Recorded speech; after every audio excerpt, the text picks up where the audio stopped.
Lord, I need you to do what needs to be done here. Like, I need you to move on my behalf because I don't know what move to make right now. We had community in our church that was there for us, which is huge. You need community. You need a local church to belong to. Yeah. The people that will support you and be there for you. You need that community of believers. Hey guys, we're so excited to be back with another episode of the Waves Ministry podcast, and we want to welcome our friends, Pastors Micah and Chelsea Gay. Hey guys. Yeah. Hey. Thank you guys so much for being on the podcast today. We're stoked. We're so excited. Honored for sure. Guys, we have gotten to know Pastors Micah and Chelsea over the last couple of years, and I just feel like a kindred spirit with them that I'm just like, oh my goodness, like when I come to you guys' church to visit, I literally say, I feel like I'm going home. Yep. If you guys were just a little bit closer to where we live currently, we would be there every single Sunday. So the Pastors Micah and Chelsea, they have been involved in ministry for like 15 plus years. They started when they were 2. Basically. They've done associate pastor work. They've done kids ministry, youth ministry, and now they're lead pastors at High Praise Crestview.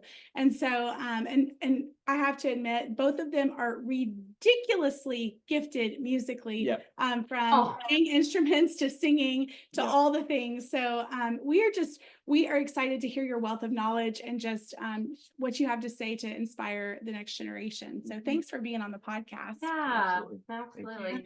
I know I talked about quite a few things, but tell us a little bit about yourselves that I didn't mention.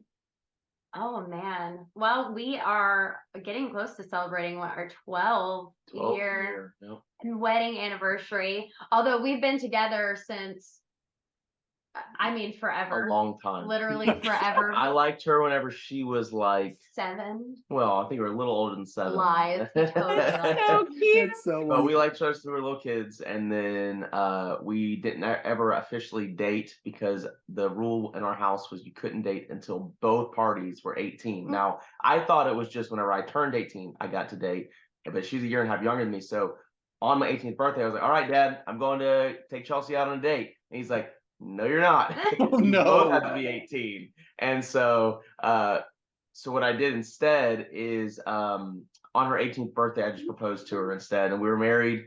We got married. I proposed to her in October. I proposed in October 15 of what year was that now? 2010? 2011. 2011. Yes.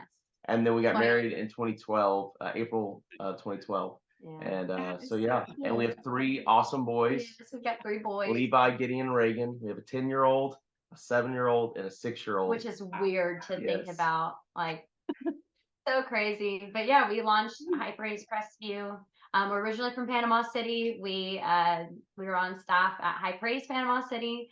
And then 3 years ago, we launched High Praise Crestview during the best time to launch a church in the year of 2020. Yes. Very nice. So, but God's been so faithful, and Absolutely. man, we're living the dream, really. Like, Awesome. we're living in the best time of our lives, I feel like. But it's just been so good to see how faithful God's been. Yeah. And that's a little bit about us. Well, It's amazing. we've had super awesome guests, and we've had crazy stories throughout this whole season. But we kind of always start off with kind of a fun icebreaker question. And I'm just curious, what is the song that just like gets you just hyped to the next? I'm talking like jacked. So are we talking about ministry jacked? Are we talking about like, I need to go play a game of football outside jacked? Because the two are different, okay? You know, sometimes I answered both ways when I got asked this question. Okay. See, that's what I'm thinking. So I think for me right now, when it comes to ministry jack, another one by Elevation Worship is like on repeat constantly. Yes. We're doing it on Easter Sunday. It's one of our new Easter songs. That bridge is incredible. I am we did it in so worship practice the other night, first time as a band, and I was like, all right, we can stay here all night and just keep playing the song. I'm good with that. Just us. That's fine. So right now, another one is my ministry jack song. As far as like, I need to go do something, I'm going to work out or something like that, I'm probably going to turn on, and I'm kind of stealing Chelsea's answer a little bit because we listen to the same music, which is part funny, like Yes. tie this in, it's part of our story because like our first real conversation we had that was like whenever we were kids was like, hey, what's your favorite band? And it was Yellow Card, and that was mine too. So, and we've just been like that. We just like we're the elder emos, yeah, you know? technically, Yeah, yeah. I That is know, me. Michael, you can relate to that. So we're like, So if I'm Paramore, yeah, I was sorry. Yellow Card. Our kids the other day were like, we're so tired of listening Yes. to Paramore. Our kids I'm get probably gonna tired turn of on Paramore or Yellow Card though to go do something I need to get jacked Yeah. for. Like probably gonna turn on one of those two. I Yeah. had said, I was like, any early 2000s emo, pop punk. That's exactly my answer. Yeah, I'm with you. Oh. That's awesome. That's awesome. Okay, so we have been talking about storms and how to deal with them, how to navigate them, and I know from my own personal perspective, sometimes I can just feel a storm of brewing. Like I just know something's up, and I'm like, okay, I can feel this coming. And then at other times you don't see it coming at all. And so for me, my question is, when have you found yourself in a time that you felt a storm coming? And how did you find yourself soaring above that storm, but staying grounded in the midst of it? How'd you prep yourself for it? Honestly, I feel like for us, we experienced and I'm pretty sure a lot of people have this experience in 2020 of just like feeling like all of your priorities were being shifted, or you were really, I think you had more time to sit with yourself and really and with the Lord and go, all right, like what do I need to work on? What do I need to do better? Or what are some things that I need to change? Like we were all saying, like when things get back to normal, like, and during that time, Mike and I both were feeling this frustration. And the only way, I don't really know how to describe it other than like on the outside, we It were, was like a holy discontentment. yes, Like there's just this feeling of almost an agitation that you know something's up, but you're not sure what it is. It's not that we weren't content doing what we're doing Right. in our role at High Praise Panama City, because we were associate pastors, youth pastors, kids pastors at that time. We were working from home at that time too, because the offices were shut down. You know, we were having to do online services, and so we were producing kids content and youth content and all this kind of stuff from home at that time. And it was good because we were getting to be with our kids a lot and all these different stuff like that. But there was just this inner thing that was taking place that we could feel, like you mentioned, like there's a storm brewing, like there's just this, like you could, like the atmospheric pressure was starting to change, you know, and we felt that within ourselves, and we would talk to each other about it, like what is this, what is going on, like, yeah, and it was creating friction and agitation just at home too, some, because we'd start feeling this, and it's like, you know, tensions were high, for lack of better words, and we thought it was somewhat just because we were stuck at home so much and we're like ready to get out and go do something. But there was more to it than that. And so we actually sought counsel during that time, and reached out to some people that were very near and dear to us, Ken and Trudy Blunt, and Dustin Smith, and some other people that we reached out to. And everybody kind of repeated the same things. And we're like, you are where you're supposed to be. Keep doing what the Lord's called you to do. You are doing what the Lord's called you which to is do. not what you want to hear. No. Just the worst. No. Like, what's wrong with me? Right. Yeah. So I think one thing that we did in that season of, and to stay grounded, is we reached out to prophetic counsel, you know, with people like Pastor Dustin Smith and people with wisdom, because Pastors Ken and Trudy, they're much older than us. They're old enough to be our grandparents, and we love them, but we have a great relationship with them because they're very wise. And so there are times that we'll reach out to them about things, counsel on certain issues. And this was one of those things. We actually talked to them on our anniversary of 2020. It was our wedding anniversary date. And we had a Zoom meeting, and they told us, they're like, we really just feel like you're doing what the Lord's called you to do, and you need to keep doing it, be faithful. So, you know, multitude of counsel, their safety. And so we found that counsel, and we kept doing what the Lord called us to do.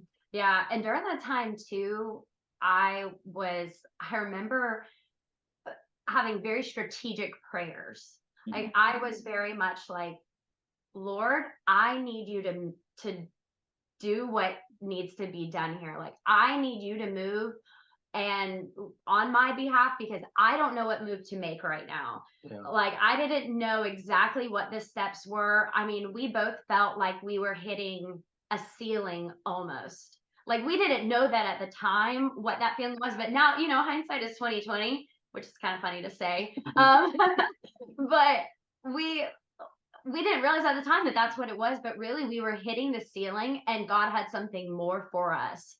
And we didn't know what that was at the time. And I think sometimes when we talk about storms, we're thinking storms are always bad things. But for us, a storm was what was needed, because we had gotten so comfortable in like what we were doing at the time. And we were so comfortable. We were in Panama City, like, you know, we were doing all of the things that we always wanted to do.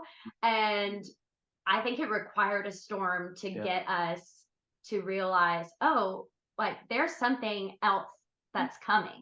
Right. And for us, like that storm, if you will, and once again, there wasn't anything like in the natural, there wasn't anything that was wrong. Like we loved Panama City. We loved the church. Yeah, we still do. Still go there and help all the time. And like we loved all of it. So it was just weird. Like, what is this feeling?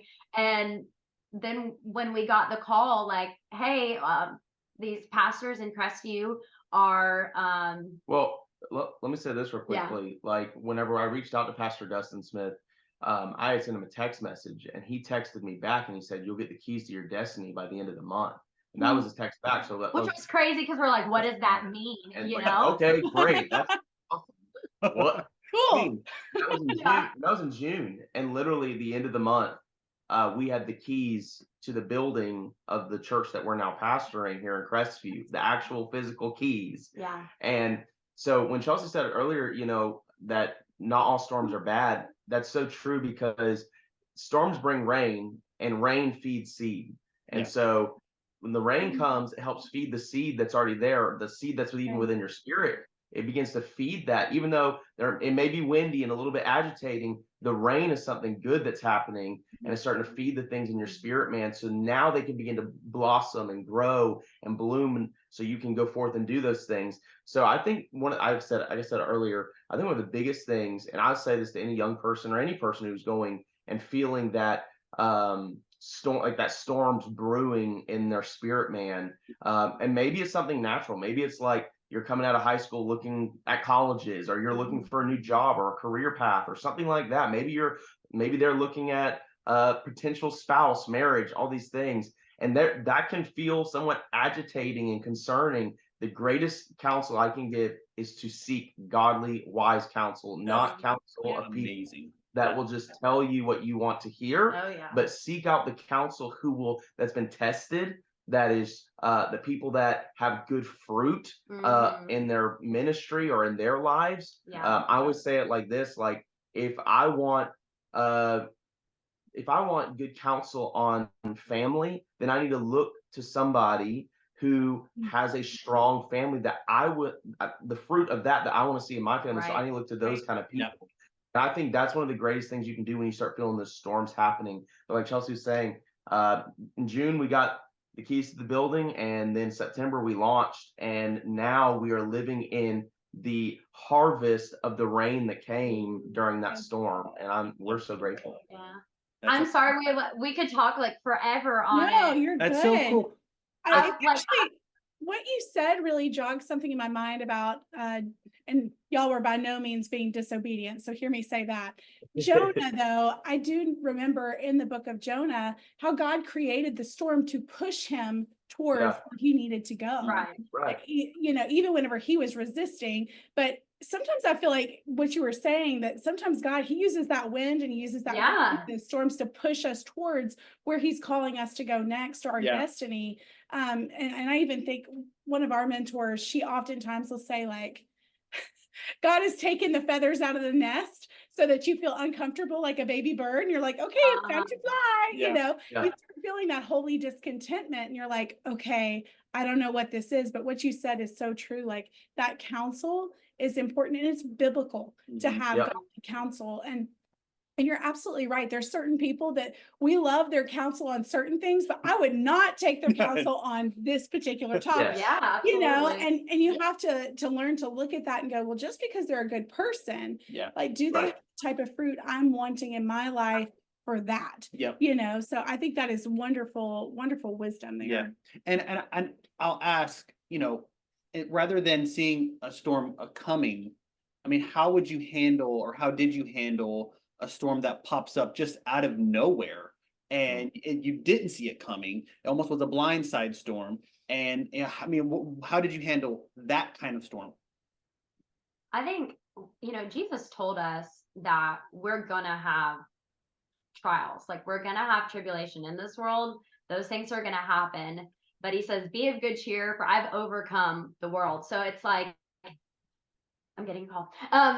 So I think that when we know that there is going to be something, like even if it comes out of nowhere, we always have to be prepared. Like we have to have on that full armor of God, where we've stayed prayed up. We know the word of God, because that way, when those things happen, when storms come or things happen out of nowhere, that's when you find out really what you're made of. Yeah. And that's when you find out like what's on the inside of you. What are you really trusting? Because when you're dealing with things that blindside you, the real truth of you will come out. And so it's like you've got to be consistent in the word and in prayer, and you know, really surround yourself with community, so that way you'll know the truth when a lie comes or when the issue comes. But in 2021, we were faced with my dad got COVID and he was in the hospital. And I will be honest, even though he was getting older, we truly felt like I had all the time in the world left with him, you know? And so when he was then in the hospital and they placed him on the ventilator, it blindsided me completely. Like and throughout all of it, we were believing for a miracle. Like there was not a minute that I stopped believing for like the miracle of him just being healed completely and being able to walk out of that hospital. And I remember like through that whole season of time, he was in the hospital for about a month, about 3 weeks or so. And I just remember just really feeling like my faith and trust in the Lord was really tested, especially because we couldn't be in the hospital with him. So it was like all of the things that I would normally do to keep myself, you know, like busy or feel like I'm doing something. Because I'm going to be honest, that's like my natural reaction to things, is that I want to be like doing things. And I don't know if it's like a way to control, you know, but the Lord really dealt with me on that, where it was like, Chelsea, are you going to turn to prayer, or are you going to just try to stay busy so you can just deal with it on your own and like in your own strength? And I remember at the time it was such a wild time because we had actually just moved to Crestview and we were in this rental house. And I just remember getting down like my face in that carpet. Dirty carpet. And it was so gross. Dirty carpet. And there was like roaches in it, but that's how you knew I was desperate. Because I was just face down in that carpet, like just crying out to the Lord.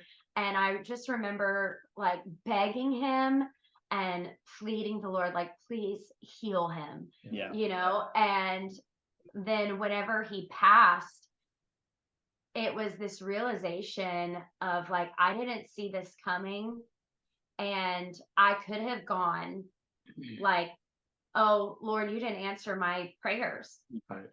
But what it taught me through that, and what I saw through that, is that it's not always about answering the prayers how we want them answered.